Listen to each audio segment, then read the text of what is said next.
Sí. Entonces, en la sesión anterior, haciendo un pequeño compendio, nosotros ya habíamos visto justamente el tema un poquito legal, entrando al tema de la responsabilidad de fisco, responsabilidades contables que siempre tienen estas organizaciones. Y habíamos hablado inclusive un poquito de la naturaleza de las especies de compañías que había en el Ecuador, ¿no? Y por supuesto, qué posibilidad existía de las mismas de ser liquidadas y disueltas, ¿no? Entonces, la disolución de una compañía, en este caso, justamente es un acto jurídico, ante lo cual siempre tenemos que estar asesorados por un conocedor de derecho, ¿no?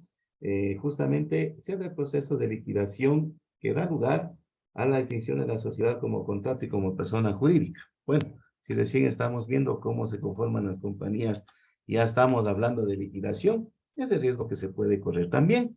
Y por supuesto, hablando de la liquidación, se entiende por liquidación de una sociedad a la terminación de las actividades de orden mercantil, ¿sí? A la realización de sus activos para, en su defecto, cuando esto se da, pagar la totalidad de sus pasivos y finalmente la distribución del remanente entre ¿quiénes? Entre sus socios.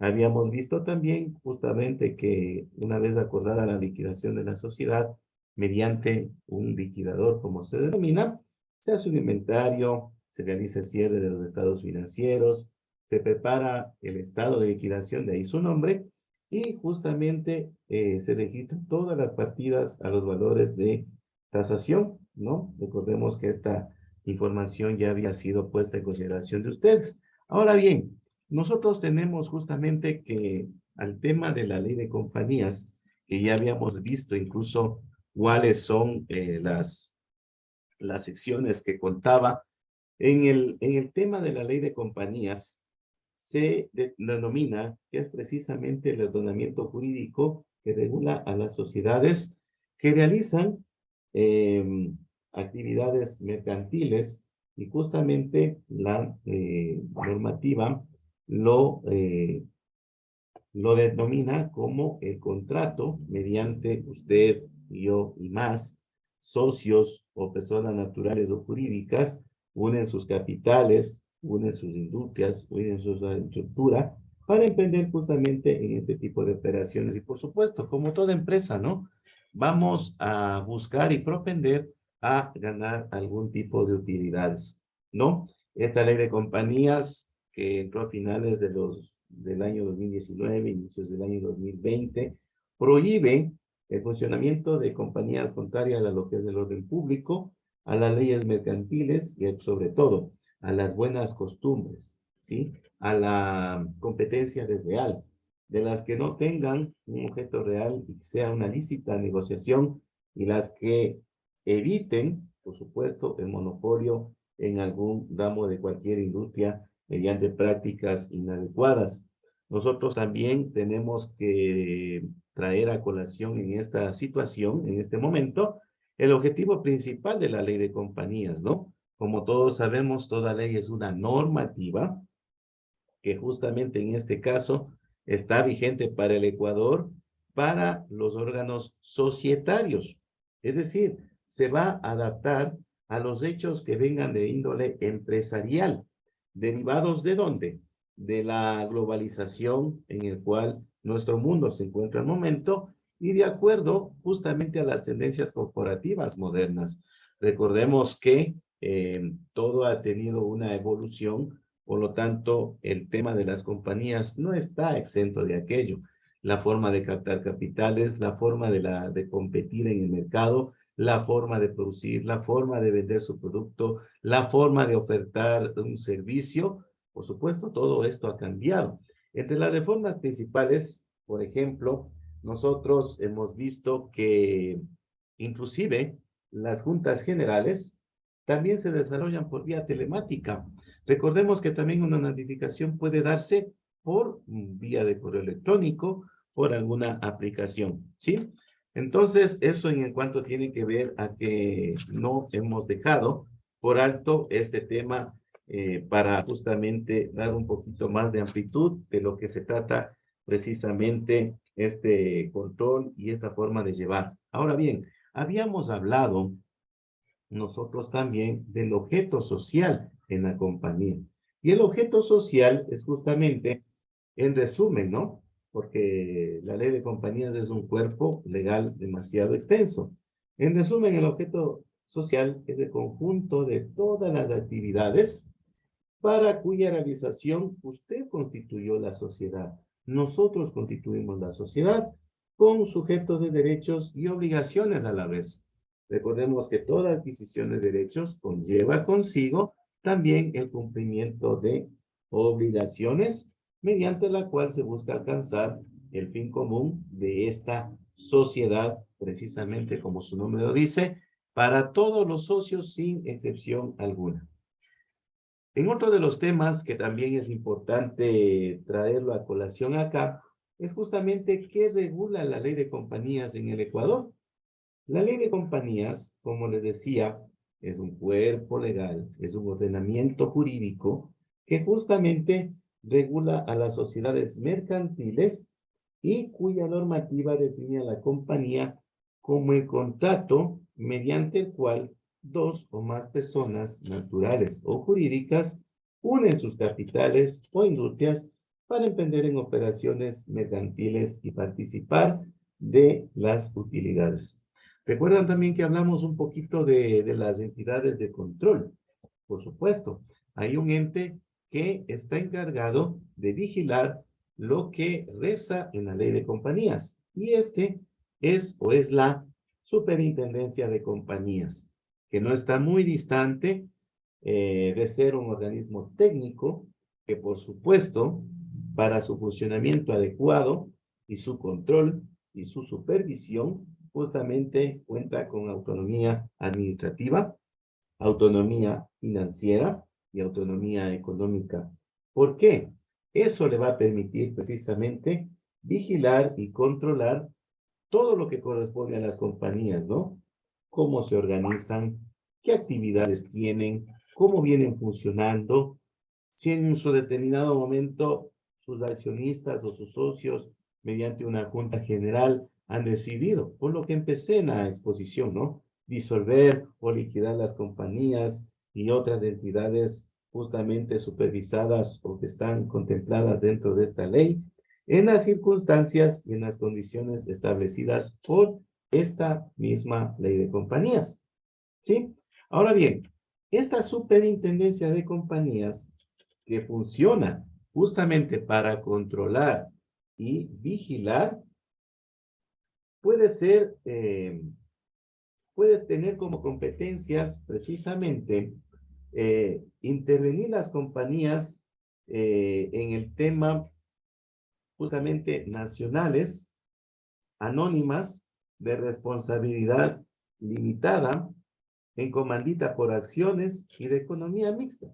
Las especies de compañías que habíamos visto que se habían conformado y también hablábamos de las naturalezas de cada una de ellas. También, y esto hay que tenerlo por alto, dependiendo de la expansión que las compañías tengan, esperamos que cada uno de ustedes en determinado momento llegue a conformar una compañía que tenga sucursales, ¿no? O que tenga incluso o inclusión a nivel internacional, se globalice. Entonces, es muy importante saber que nosotros partimos de esta premisa, ¿no? Ahora bien, nosotros tenemos que referirnos a la superintendencia de compañías, valores y seguros, este detalle me estaba olvidando, como una entidad que controla justamente estas entidades y organizaciones que justamente están previstas dentro de la ley, establecidas en la ley. Para hacer un pequeño repaso, para no olvidarnos, nosotros habíamos hablado de que de acuerdo a esta categorización en el artículo número 2 de la ley de compañías, había en el Ecuador 5 especies, ¿no? La compañía en nombre colectivo, la compañía en comandita simple, la compañía de responsabilidad limitada, la compañía anónima y, por supuesto, la compañía de economía mixta. Yo me había referido, creo que al finalizar la sesión anterior, que las de mayor recurrencia, incidencia o eh, a mayoría en el Ecuador se contemplaban precisamente la compañía limitada y la sociedad anónima. Nos referíamos como características comunes de ambas, justamente que debían tener una representación legal. Inclusive alguien nos preguntó también, y no tenían que contar por lo menos como mínimo con un gerente, con un presidente. En el tema de la compañía limitada, justamente se conformaba con un determinado número de socios, de participantes, y en el caso de la sociedad anónima, tenía o propendía a una expansión. Habían unas grandes diferencias en el sentido de que, por ejemplo, la compañía limitada, perdón, eh, no tenía la posibilidad de devolver el capital a los socios. En cambio, en la sociedad anónima, justamente la resolución de la junta de socios era la que disponía precisamente cuáles son las reglas de juego para autorizar de pronto venta de bienes inmuebles y cosas que justamente tienen relación a esta situación. Una cosa que de pronto nos compete más y que está más relacionado con tema de nuestra asignatura, que es la administración. En la compañía limitada, los administradores no pueden dedicarse por cuenta propia al mismo género de negocios de la compañía, ¿sí? Porque se considera conflicto de intereses, ¿no? Mientras que la sociedad anónima, en cambio, sí pueden, ¿sí? Mucho ojo con esta situación, porque de pronto pensamos que hemos constituido una sociedad y no reconocemos de pronto las limitaciones, prohibiciones que justamente en este caso podríamos nosotros incurrir tal vez en alguna ilegalidad. Obvio, con esto no estoy diciendo que estamos con un proceder inadecuado. Probablemente es un pequeño, leve desconocimiento de la normativa legal. Sí, nosotros en ese sentido era lo que teníamos que precisamente aclararles a ustedes y por supuesto, para no olvidarnos, el número de socios para constituir una compañía limitada era mínimo 2 y máximo 15. Para una sociedad, mínimo 2 sin límite. ¿Sí? Ambas no pueden subsistir con un solo socio o accionista. Lo que decíamos anteriormente, ¿no? Está, está de hecho en confrontación con lo que es la creación en algún momento de los oligopolios o de los monopolios. En la compañía limitada, nosotros dividimos el capital en participaciones, en cambio, en la sociedad anónima, el capital está dividido en acciones. ¿Sí? Así que nosotros tenemos que aclarar estos pequeños detalles que pueden ser muy importantes cuando conformemos este tipo de sociedades.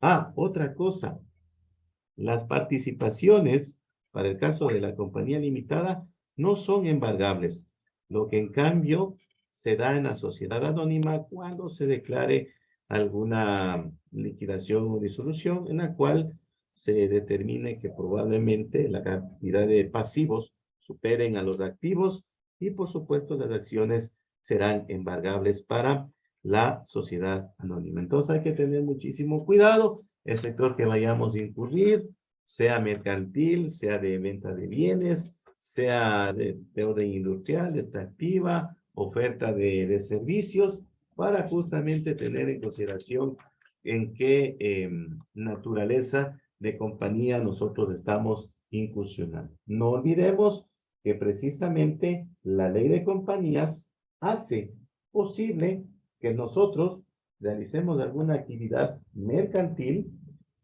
justo de la mano de las buenas costumbres, que no estén en líos de las lícitas negociaciones, que justamente tengan y tiendan a, a las prácticas o buenas prácticas de buena fe también se llaman, y no olvidemos que el objetivo principal de la ley de compañías es justamente adaptarse a los hechos empresariales que se dan en la actualidad, ¿no? Eso como una recomendación final, siempre cuando usted, una tercera persona, asuma la administración de una compañía, una sociedad o una empresa, una recomendación, una pequeña y simple recomendación.